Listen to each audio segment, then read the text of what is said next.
Queria, em primeiro lugar, agradecer o convite que me foi dirigido.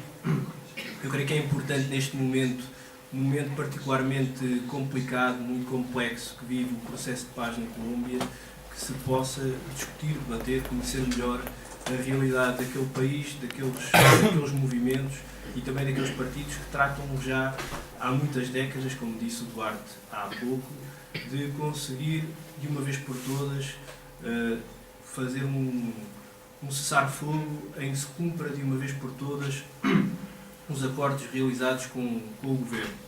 Neste caso, uma das questões que sempre foi colocada desde o primeiro momento, quando entrei no acampamento Amaury Rodrigues, um acampamento guerrilheiro, precisamente daquela fronteira viva de que falava o Duarte, uma fronteira violada 1000 vezes por contrabandistas colombianos que trazem o petróleo da Venezuela, que é ultra barato, mais barato do que água, e que transportam produtos vendidos pelo Estado a preços fixos.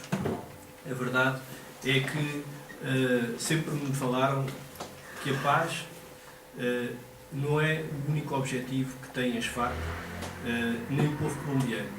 É importante reforçar a ideia de que a paz sem justiça social não deixa de ser a paz dos cemitérios, a paz em que se enterra a esperança dos trabalhadores e dos colombianos. Depois, em segundo lugar, creio que é muito complicado falar de um país cuja realidade nos chega normalmente sempre manipulada pelos meios de comunicação.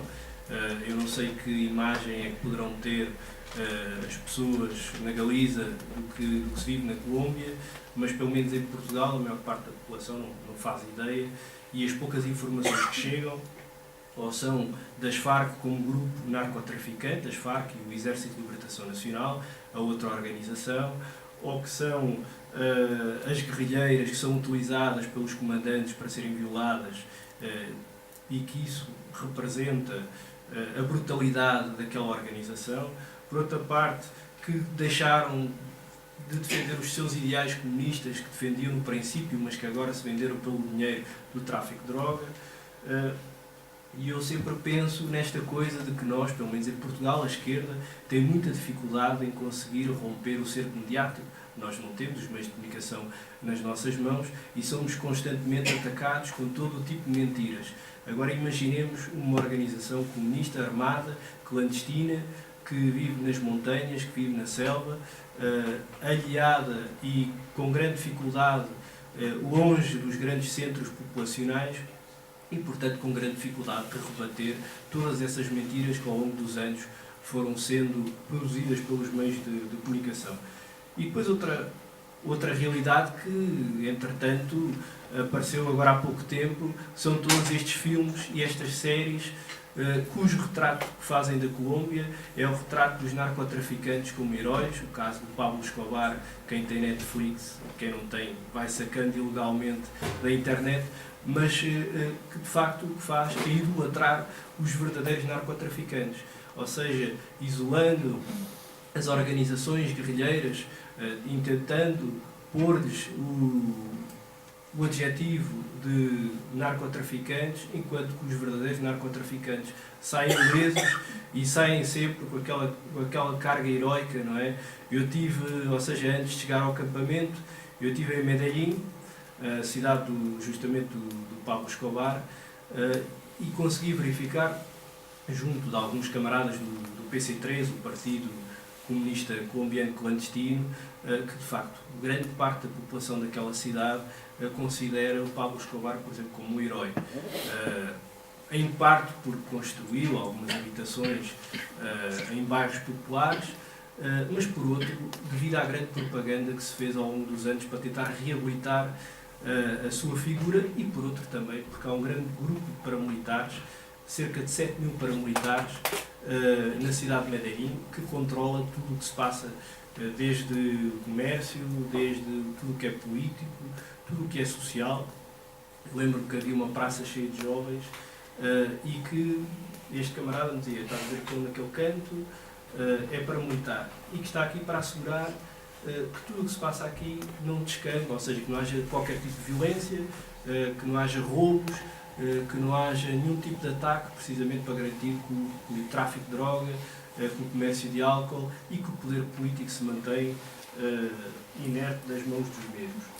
Depois, também é difícil falar do processo de paz se não falarmos das causas, ou seja, daquilo que levou a que as organizações como as FARC e o ELN, uns anos depois, surgissem como organizações armadas, ou seja, perceber porque se levantou aquela gente em armas é fundamental para perceber quais é que são as suas exigências hoje para conquistar a paz.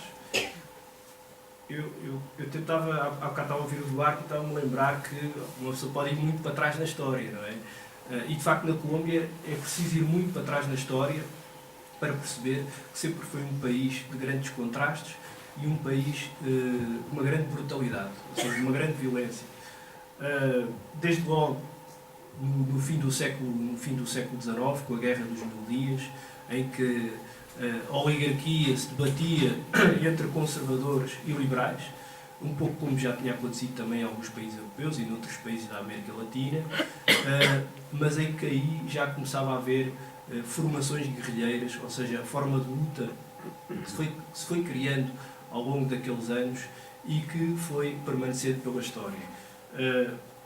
A utilização da violência mais brutal também aconteceu num episódio que foi retratado pelo Gabriel Garcia Marques, no 100 anos de solidão, o massacre das bananeiras, em que mais de 5 mil trabalhadores foram assassinados pelo exército quando faziam uma greve, e isso demonstra também aquilo que falava o Duarte, ou seja, a presença do imperialismo nos países da América Latina, quando esse massacre é ordenado a pedido da Companhia Bananeira United Fruit Company, que era justamente a maior empresa agrária da América Latina e que conseguia por si só depor governos, eleger governos e decidir o que fazer com todos eles na América Latina. Por responsabilidade da United Fruit Company, invadiram-se países, massacraram-se trabalhadores e de facto tiveram um grande poderio, até que pela má fama tiveram que mudar de nome e agora já não se chamam United Fruit Company, agora chama-se Bananas Chiquita. Não sei se já alguém alguma vez comprou bananas e depois viu que tem um rótulo Chiquita. É justamente essa empresa responsável por esse massacre nos anos 20. E depois em 48 dá-se um importante acontecimento na Colômbia, o assassinato do candidato presidencial liberal Jorge Eliezer Gaitán, que justamente representava as aspirações dos mais pobres, era do Partido Liberal e foi assassinado por um desconhecido, como geralmente acontece, não é? Mas este aqui não sei se tinha deixado passaporte ou qualquer coisa, aqueles passaportes que aparecem sempre nestes acontecimentos, mas de facto, quando se dá o assassinato de Jorge Eliezer Gaitán, uma pessoa muito querida pelo povo colombiano, representava justamente aquelas aspirações que durante tantos anos tinham sonhado e pelo qual tinham lutado. Dá-se um episódio de grande violência. Só na primeira semana morrem milhares de pessoas em violentos confrontos entre conservadores, liberais. Inclusive já existiu o Partido Comunista, que na altura participa também ativamente na denúncia do assassinato. Por curiosidade, nesse dia em Bogotá estava também um jovem estudante num encontro latino-americano de estudantes universitários e pela primeira vez na sua vida participou num combate armado. Um jovem estudante chamava Fidel Castro, foi a primeira vez que agarrou numa arma, foi nesse dia. E durante cerca de 10 anos a luta fratricida na Colômbia levou à morte de cerca de 300 mil pessoas. Estes são os números que retratam bem como ao longo dos anos a barbárie conseguiu fazer correr sangue pelos diferentes rios da Colômbia e, neste caso, quando parecia que as divisões entre a oligarquia, os liberais e os conservadores era tão profunda, conseguiram chegar a um acordo e fazer aqueles acordos que nós conhecemos. Neste caso, na Venezuela também aconteceu, que era 4 anos governamos nós, depois daqui a 4 anos governam vocês, e isto durou uma data de anos, enquanto que reprimiam a maior parte da população, que era camponesa, pobre e vivia no interior da Colômbia. É justamente esta população pobre, estes camponeses, que se organizaram em organizações de autodefesa, muitos deles liberais, que começam a surgir agrupamentos comunistas e, mais tarde, a decidir unificar-se para formar uma organização chamada Forças Armadas Revolucionárias da Colômbia. Isto foi em 1964, com reivindicações profundamente justas naquela época e muito ligada às aspirações da população camponesa, a distribuição equitativa da terra, fundamentalmente. Muitos dos guerrilheiros, por exemplo, que eu conheci neste acampamento, eram filhos de camponeses. Ou seja, a realidade que eu falo dos anos 60 não mudou significativamente. Não mudou na distribuição da terra, não mudou nas razões do conflito, portanto, e também não mudou na maioria da origem, naquela que é a caracterização da origem dos guerrilheiros e guerrilheiras que fazem parte das Farc. Entretanto, o Duarte falou aqui dos diferentes diálogos de paz que existiram ao longo da história. Houve dois mais importantes, que foi os Acordos de La Uribe entre 84 e 90. Foi um acordo, na altura, muito importante, porque se pensava que era mesmo possível acabar finalmente com a violência na Colômbia, mas, entretanto, também foi o mesmo período em que começaram a surgir as organizações paramilitares, ou seja, os latifundiários, os agrários, ligados intimamente ao poder político, foram criando estruturas paramilitares para conseguir reprimir os camponeses e, ao mesmo tempo, combater as forças guerrilheiras e depois, mais tarde, com ligações, naturalmente, ao narcotráfico. E, por exemplo, o que dizia o Duarte, com o assassinato de 5 mil membros da União Patriótica. O Duarte falou nos tais 2 candidatos presidenciais, mas eu posso dizer que assassinaram também 8 congressistas, 13 deputados, 70 conselheiros e 11 alcaldes. Este foi o resultado dos tais 5, 6 anos do processo de paz. Depois, em 99, ou seja, 9 anos depois, incitou-se uma nova tentativa, desta vez com o governo do Andrés Pastrana, em que se criou uma zona desmilitarizada do tamanho da Dinamarca, em que as Farc se concentraram ali e foi onde se fez os diálogos de paz durante 3 anos, até que finalmente se rompeu os acordos e o Álvaro Uribe ganha as eleições com a promessa de usar a força para conseguir resolver o conflito. Dá-se também a modernização do maior exército. A Colômbia tem o maior exército da América Latina, um dos maiores do mundo, cerca de 2 milhões de homens em armas, num país de 46 milhões de pessoas. Por exemplo, a Argentina, que tem 40 milhões, tem 120 mil soldados, para dar uma ideia da diferença. Durante o governo de Uribe foram 2 mandatos muito violentos, muito duros também para a esquerda colombiana, também para as Farc. Aconteceu um pouco de tudo, ou seja, a brutalidade da Colômbia nunca deixa de surpreender. Mas queria só relatar aqui alguns factos. Um deles, o caso dos falsos positivos, ou seja, um quadro brutal em que alguns generais e coronéis do exército pediam aos soldados para que fossem aos bairros mais pobres das cidades colombianas, conseguissem encontrar desempregados, toxicodependentes, agentes em casa e matá-los, tirar-lhes a roupa, vesti-los de guerrilheiro e apresentá-los como troféu de guerra. Isto aconteceu a centenas e centenas de jovens por toda a Colômbia durante os últimos anos. Foi um retrato que, entretanto, veio a público, como vêm sempre estas coisas, em que se tenta limpar um pouco as culpas e metê-las sempre em algum general ou em alguma patente baixa do exército e deixar o poder político incólume, como quase sempre.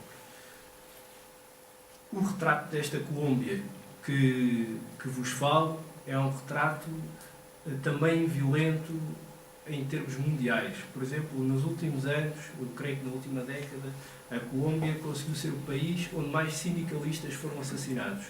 Conseguiu ser o país onde mais jornalistas foram assassinados. o país com mais refugiados internos. Nós falamos muito dos refugiados que saem da Síria para outros países, falamos dos refugiados que saem do Iraque, mas pouca gente fala do que acontece na Colômbia. As grandes cidades abarrotam-se de gente que foge das suas aldeias, absolutamente aterrorizadas pelos grupos paramilitares, que perdem as suas terras, que são ocupadas por outros latifundiários, e esta a soma de um conflito que se quer, de uma vez por todas, acabar, mas de uma realidade que não chega à Europa. A única realidade que aqui chega é a realidade das Farc que traficam droga, das Farc que violam mulheres, das Farc que sequestraram não sei quem, mas nunca se fala do outro lado. Uma barbárie contra a esquerda, um genocídio contra a União Patriótica. Muitos dos quadros da União Patriótica foram assassinados, e os que não foram, muitos deles acabaram nas montanhas a combater com as Farc. Eu conheci as pessoas mais velhas, a geração mais velha que eu conheci no acampamento, é justamente aquelas pessoas que nos anos 80 não tiveram outra possibilidade senão fugir de casa e agarrar numa arma.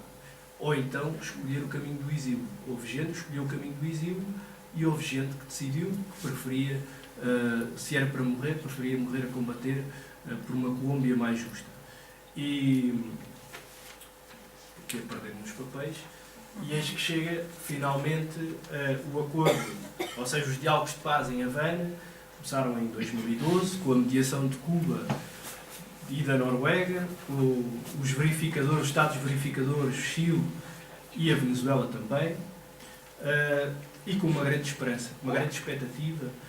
Por uma parte, o presidente cubano Manuel Santos mostrou que tinha, de facto, vontade em dialogar e em dar algumas condições, porque, de facto, depois de todos estes processos, desta brutalidade, é muito difícil que alguma organização de esquerda possa ter a confiança necessária para poder conseguir aceitar e entregar as armas.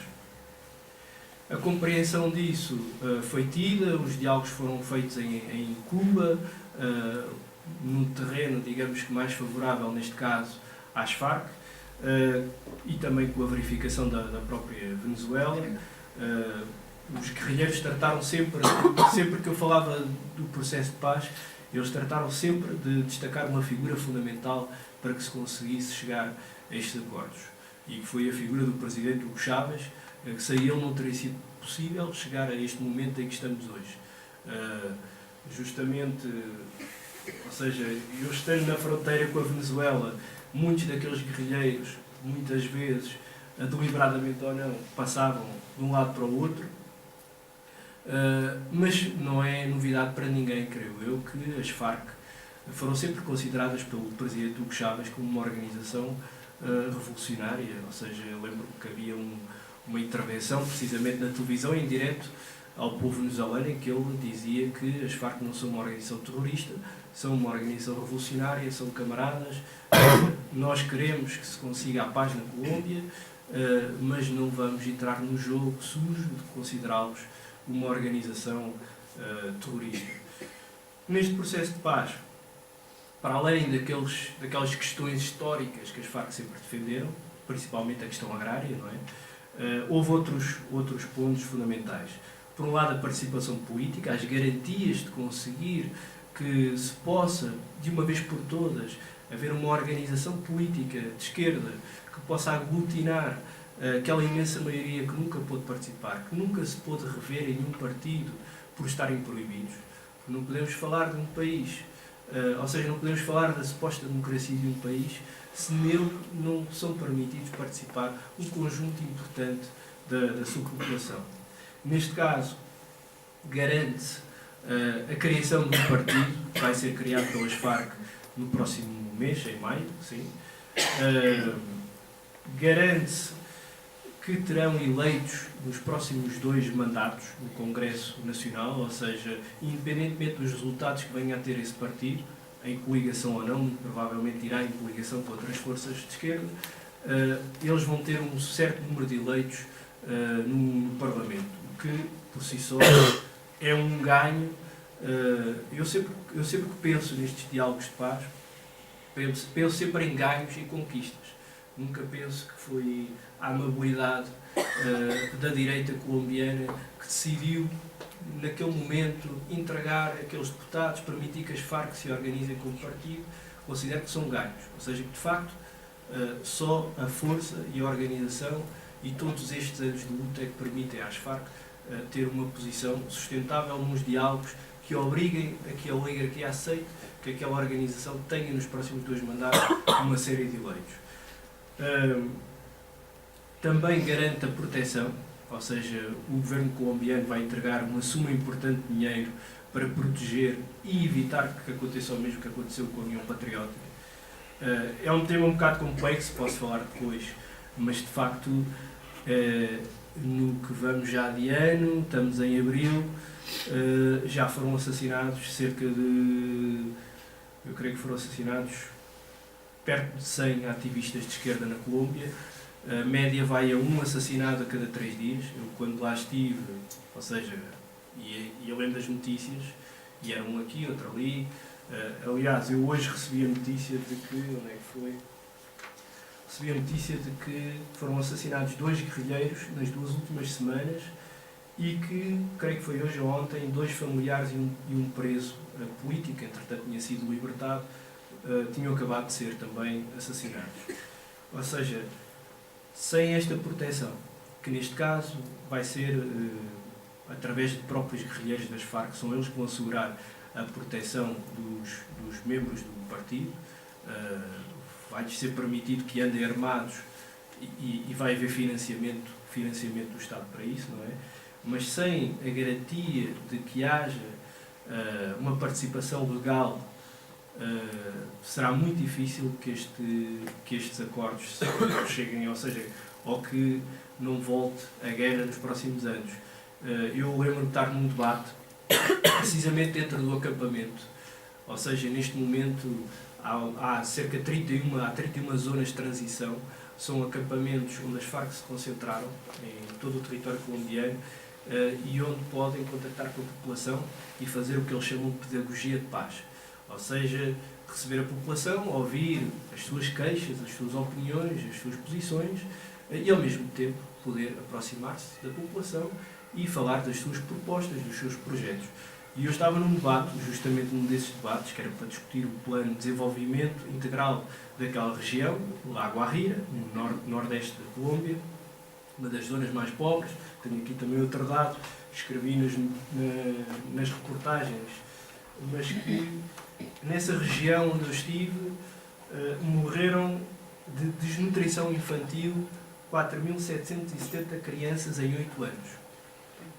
Isto é apenas uma região da Colômbia, um país do qual ninguém fala, senão para falar de Pablo Escobar, do James Rodríguez e pouco mais. Mas neste debate, como eu estava a dizer, justamente estava a população civil e este comandante, o comandante Alírio Córdoba, estava a fazer a intervenção final, estava a concluir os trabalhos.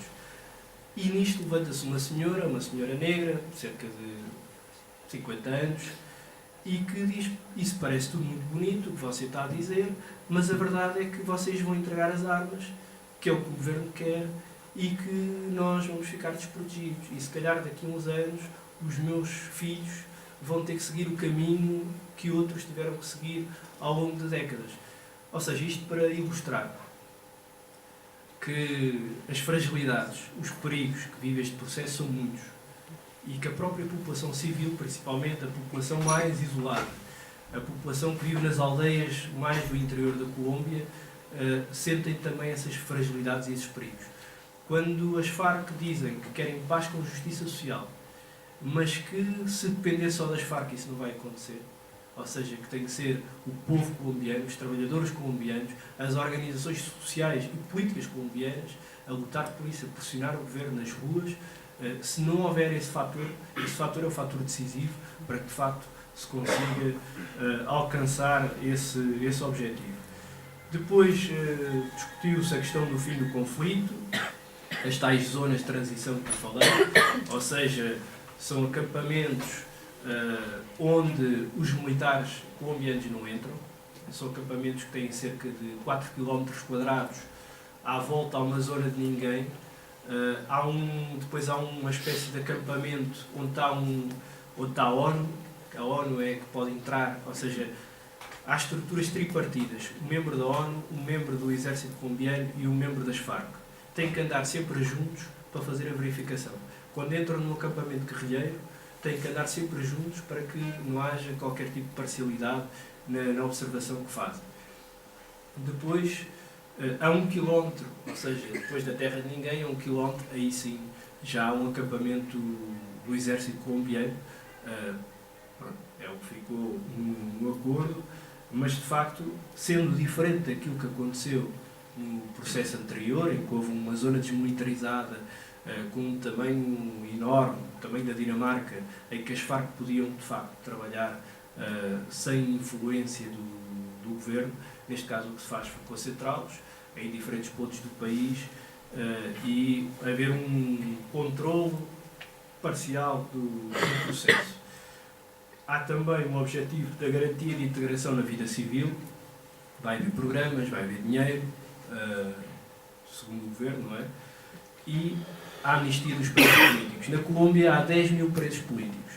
A pessoa às vezes fala da Palestina, todos nós falamos da Palestina, todos nós conhecemos a Palestina, mas não sabemos que na Colômbia há 10 mil presos políticos. Não sabemos que há cerca de 25 mil homens em armas, guerrilheiros, das Farc e de outras organizações na Colômbia, e que de facto a força de ter quadros muito importantes de esquerda que estão presos, muitos deles não são guerrilheiros, há sindicalistas presos, há membros de organizações de esquerda legais também que estão presos, todo tipo de jornalistas também estão presos.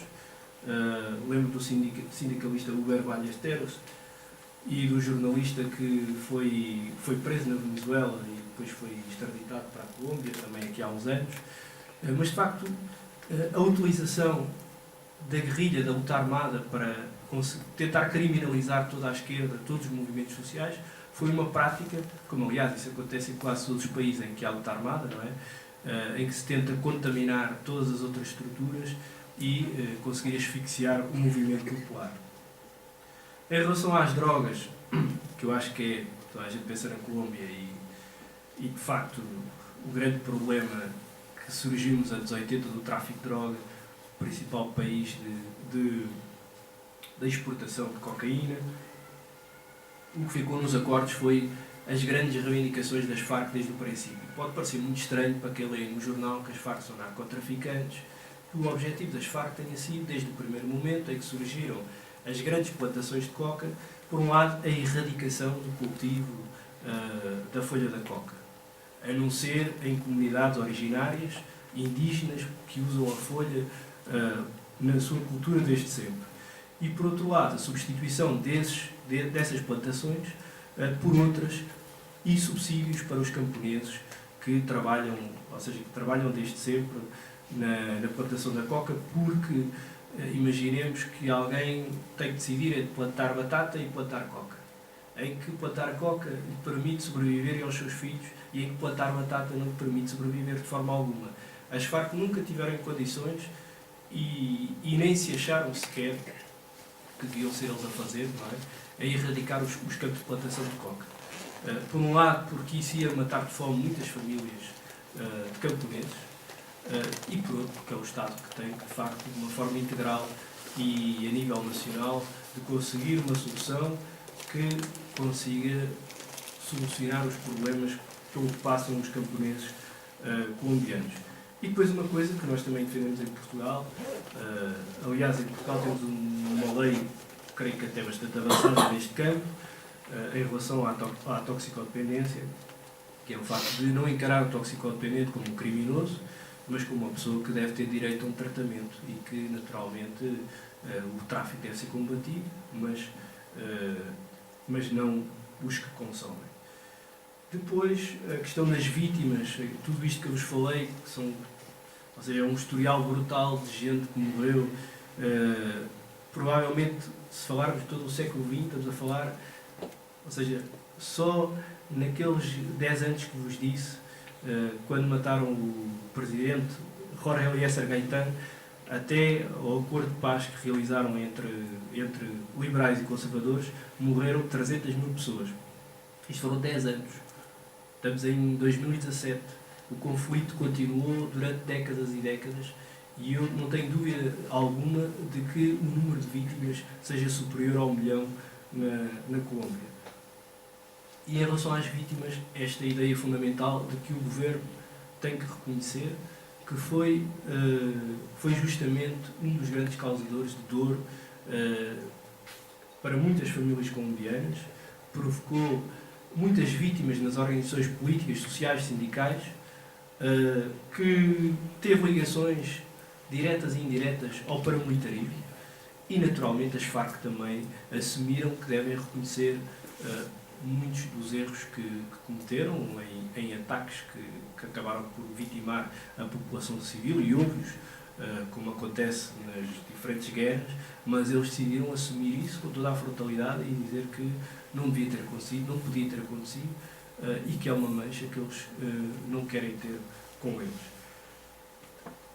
Em relação ao processo, para além dos perigos que vos dizia, dos assassinatos que temos, os tais assassinado a cada 3 dias, desde há coisa de ano e meio, há diferentes tipos de inimigos do processo de paz.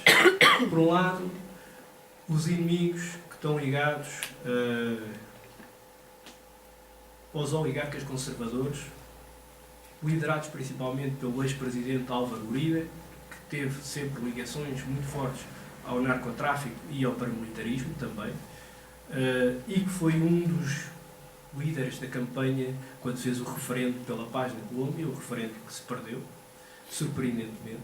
As Farc desde o primeiro momento estiveram contra o referendo, porque diziam que não cabia na cabeça de ninguém, em nenhuma parte do mundo, decidir referendar a paz. Ou seja, não faz sentido na cabeça de ninguém se as pessoas querem ou não querem a paz. O facto é que houve uma campanha muito forte, dirigida pelo Uribe, por muita gente ligada à elite política, à oligarquia e simultaneamente às igrejas, pelo não, e o não acabou por vencer por uma margem mínima, mas isso de certa forma também debilitou a força que tinha desde o primeiro momento a ideia de concretizar todo o debate que tinha sido feito em Aveiro. Mas isto para dizer o quê? Para dizer que essa parte da oligarquia, a oligarquia neste momento está dividida na Colômbia, em duas partes. Uma parte que de facto quer a paz, que lhe interessa economicamente, considera que a guerra já não lhe é proveitosa e que acha que é inevitável e deve-se finalizar com o conflito, e uma parte que entende que não, que a guerra deve prosseguir. Nessa parte está também o ex-vice-presidente, que é uma coisa também surpreendente, ou seja, o governo de Juan Manuel Santos tinha como vice-presidente Vargas Lleras. O Vargas Lleras esteve envolvido nos princípios do processo de paz. Eu rompo com o governo de Juan Manuel Santos para dizer que está contra o processo e para anunciar-se como candidato presidencial. Um dos perigos são as eleições que vêm nos próximos anos, diferentes tipos de eleições, mas a eleição presidencial é uma coisa que preocupa muito as organizações de esquerda por aquilo que possa defender a pessoa que venha a ser eleita.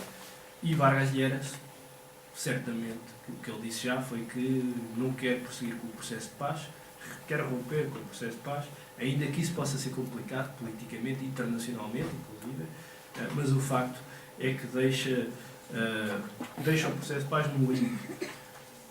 E depois todos os inimigos internos, dentro do próprio governo, dentro do processo, que têm elementos que têm atrasado a aplicação e implementação dos acordos.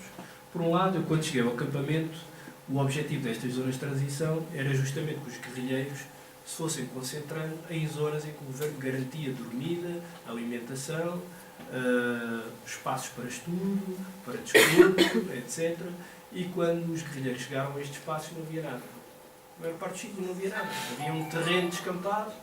Imaginem o que é homens e mulheres que estão há décadas nas montanhas em que decidem descer porque confiam num acordo que foi assinado com o governo e de repente chegam aos acampamentos e não há nada.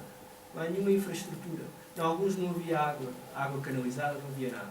Eu quando cheguei havia 2 casas construídas, das 30 e tal que havia construído. Os guerrilheiros fizeram um acampamento normal, como faziam de antes, não é? E eu estive 3 semanas num acampamento a viver numa tenda e os restantes guerrilheiros a viver nos seus cambuchas, é como eles chamam, às estruturas que eles criam para dormir, mas sem as condições que haviam sido prometidas pelo governo. Quando cheguei, vi muitos guerrilheiros a participar na construção dessas estruturas, das casas. E eu perguntei, ou seja, então o governo não cumpre o acordo e vocês ainda por cima é que estão a construir agora as casas?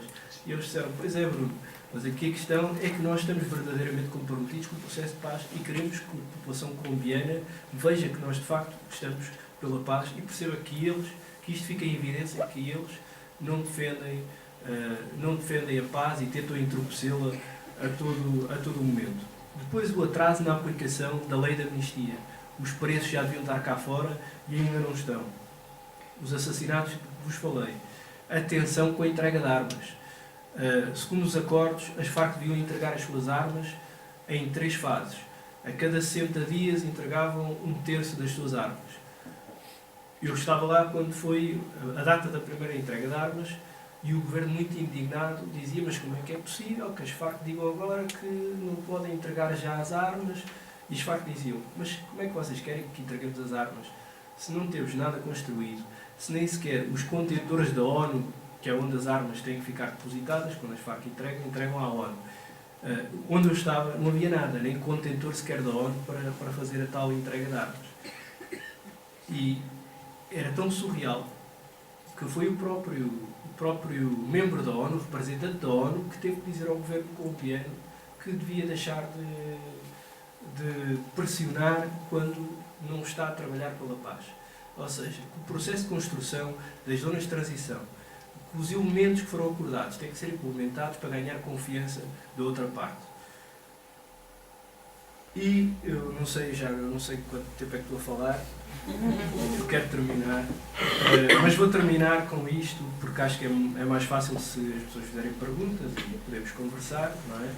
Sobre os temas que mais vos interessarem, mas dizer que o que eu encontrei no acampamento, neste acampamento específico, para além de eu ter ido com aquelas premissas mentais de tudo aquilo que nos vão metendo na cabeça quando estamos na Europa, a ler notícias sobre o que se passa lá fora, por muita confiança política que nós possamos ter noutras organizações, necessitamos sempre do aconchego de chegar lá e ver, realmente é como eu pensava. Porque nem sempre as coisas são como nós pensamos e, neste caso, saí com uma grande confiança. Em primeiro lugar, a questão da firmeza ideológica. Pareceu-me que aquelas mulheres, aqueles homens, estão de facto comprometidos com a luta social. Estão comprometidos com o ideal.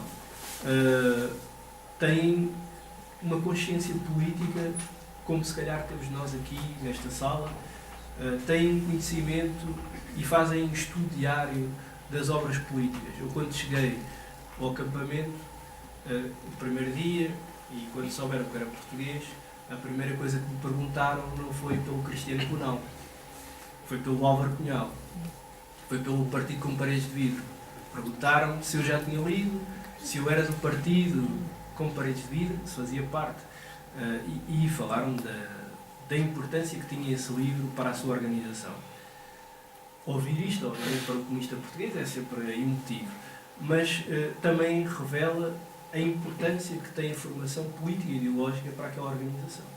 Porque quando eu caminhava, porque eles tinham tarefas diárias, mas eu andava só lá como jornalista, portanto, estava quase, não digo de férias, mas estava a conversar com eles o tempo todo e a chateá-los.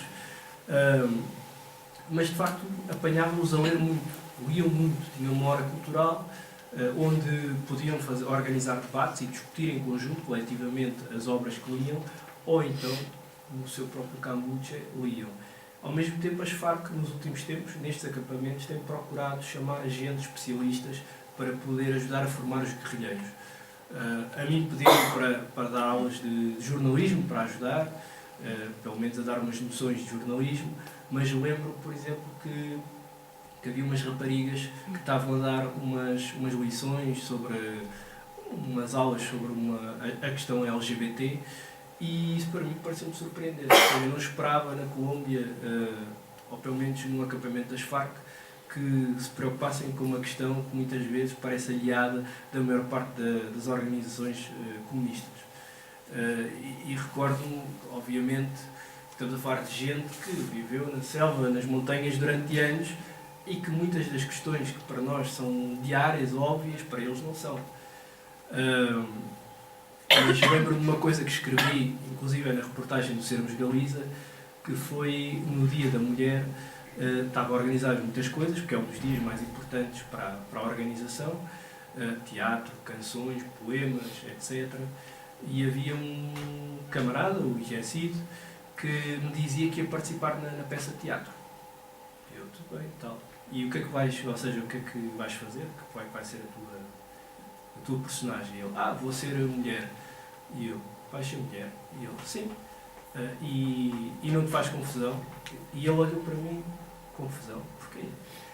E isso foi uma coisa que me surpreendeu, ou seja, depois podemos falar melhor sobre esta questão das mulheres, que acho que é importante, mas surpreendeu-me eles terem essa grande preocupação. Por exemplo, a falar de uma organização tem quase 50% de mulheres. A falar de uma organização em que as mulheres têm um papel fundamental no dia-a-dia.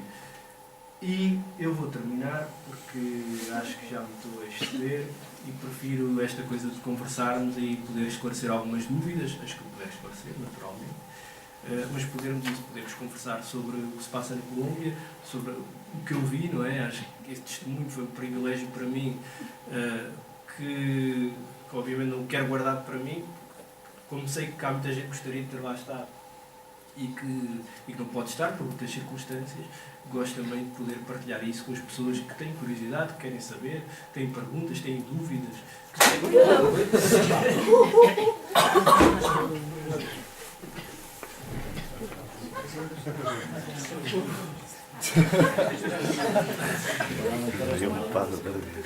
Um debate da Colômbia tem que ser muito. Mas pronto, se calhar passávamos então